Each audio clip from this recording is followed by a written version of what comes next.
Paul Jacobs, who would like to speak to item 2-13, which is the receive and file the audit report on the Riverside County Information Technology Department. Good morning and Happy New Year, Chairman Ashley, members of the board, county staff, and residents. My name is Paul Jacobs, a Temecula resident concerned with the state of the County Information Technology Department. And first, I want to thank Auditor Controller Paul Angulo for providing checks and balances to county operations.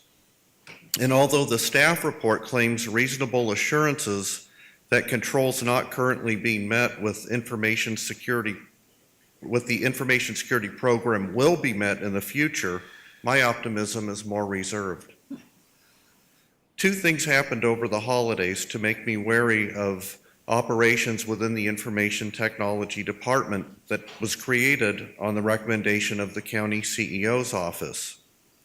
On December 16th, there was a security breach of the county email system that did not get reported by the local press. The IT department was created at a cost of well over $45 million and now has an interim director. The number of IT staff has increased from 200 in July of 2013 to 450 employees by November of 2014. While the IT department has lacked a qualified executive director since August of last year, there seems to be no urgency in recruiting for that position. Christopher Hans has been filling in, but that position requires somebody with formidable technological expertise. This board seems unconcerned that this new county department has proven to be such a boondoggle. Rather than focusing on recruiting a qualified director for the IT department, it appears that the county CEO was distracted creating a new position for fellow Republican Brian Nestande, who was termed out from the state assembly and lost to Democrat Raul Ruiz in his bid for a seat in Congress. Riverside County is quick becoming the welfare program for termed out Republican assemblymen, while critical county departments such as the County Medical Center and the IT department have been running amok and in the red. The report before you states that a response was requested for each reported condition and recommendation determined by the auditor controller in accordance with county policy. Yet in the two meetings between the departments, responses were provided orally, but no written response from the IT department was provided. Does that sound reassuring to the board? Thank you. Thank you, Paul. Supervisor Benoit, would you like to comment? Yeah, and I'd like our interim director to take a minute, but while he's coming to the mic, I'd just clarify that while we've increased the size of the IT, we've also done that by moving people out of other agencies so that the total numbers are not quite as was portrayed. But I would like you to comment on two things. One is the alleged email problem, and two, the search for a permanent, and maybe we need the executive officer to weigh in on that too, because I share the concern that this is a critically important part of our operation and we need to move quickly. I think we are. We're moving in an expeditious fashion, as a little different than was portrayed, but please go ahead. You want me to comment on the search? Start with, let me start with the number of employees, and I'll then the switch email. that. You're absolutely right, Supervisor. If you look at the total number of county employees that provide IT service, that number has been stable. I think it's gone down a little over the last few years. If you look at just the IT department, so many changes have happened. The IT department now encompasses many of the employees that were assigned to other departments are now part of the IT department. So, you know, the number in one department has increased, but the total really hasn't. So I can do that. I can address that. I'm not sure onto the email breach, I'm not sure what Mr. Jacobs is referring to as far as an email breach goes. I honestly don't know. A service outage, these things do happen. There's no way you can have 100% control over such a complicated, complex organization and all the hundreds of millions of dollars that have been invested in that.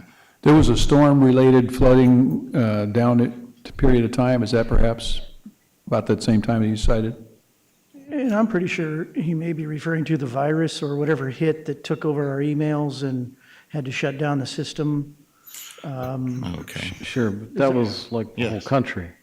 So, Well, you get it in was a, fairly unique to our system.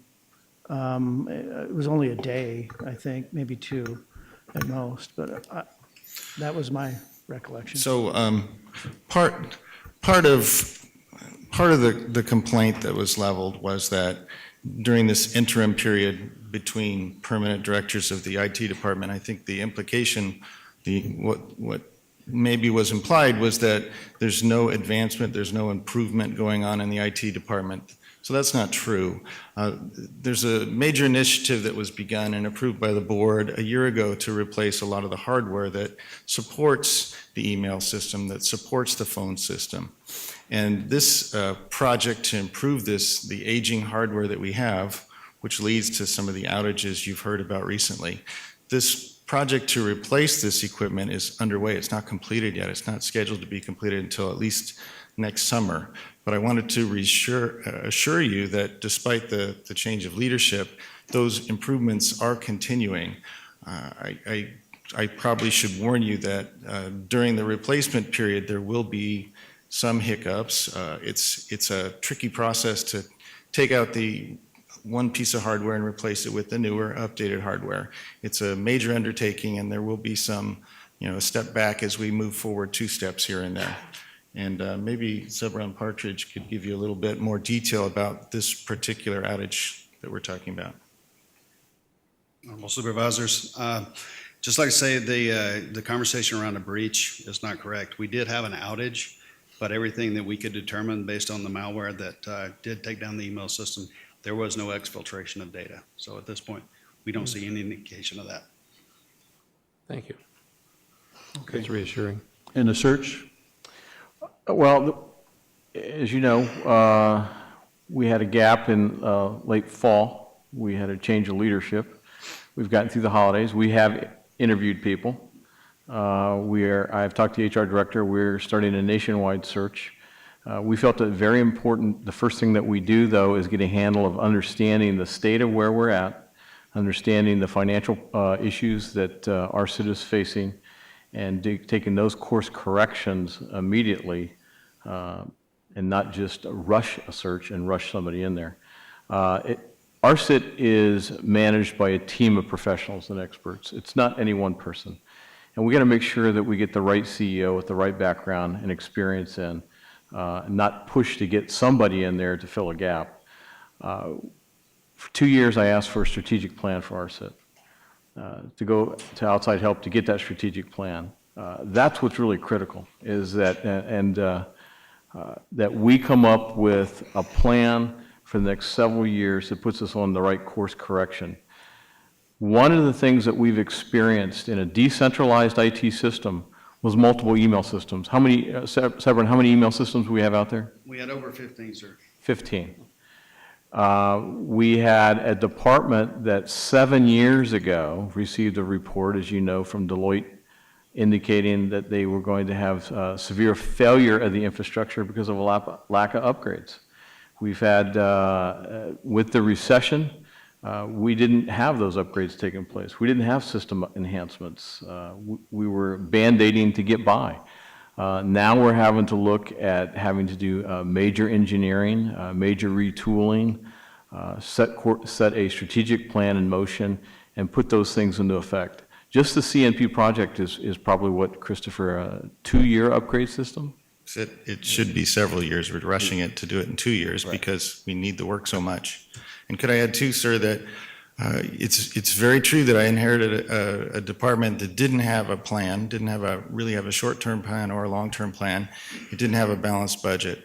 So I'm addressing these as quickly as possible to first put the department on a stable footing and then continue the important programs that were begun even under prior leadership and even take the department to a higher level. So we are recruiting. We will get the right individual in there. We are making course corrections. We are making system enhancements. But just like the rest of the nation, if certain countries want to attack us or attack the United States and its IT systems, that's going to happen. And that's the state of technology today. So we're doing everything we can. We're working with Gartner to enhance our security, to enhance our IT system.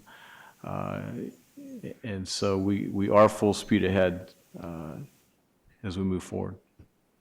Okay. Yeah, thank you for those reports. And thank you, Mr. Jacobs, for pulling that. I think this discussion was very good. Okay, I move approval, item 213. Is it 2.9 through 2.16, or do we do the others? 213, need a second? Yeah, it was 213. Just 2.13? I thought we had. Oh, we can do, no, we can, 2.9 through oh, we can do them all. 2.16. 213, yeah, let's go 209 through 216, that's the motion. Move approval. Thank you for the second. Second. Please vote. 4-0. Okay, we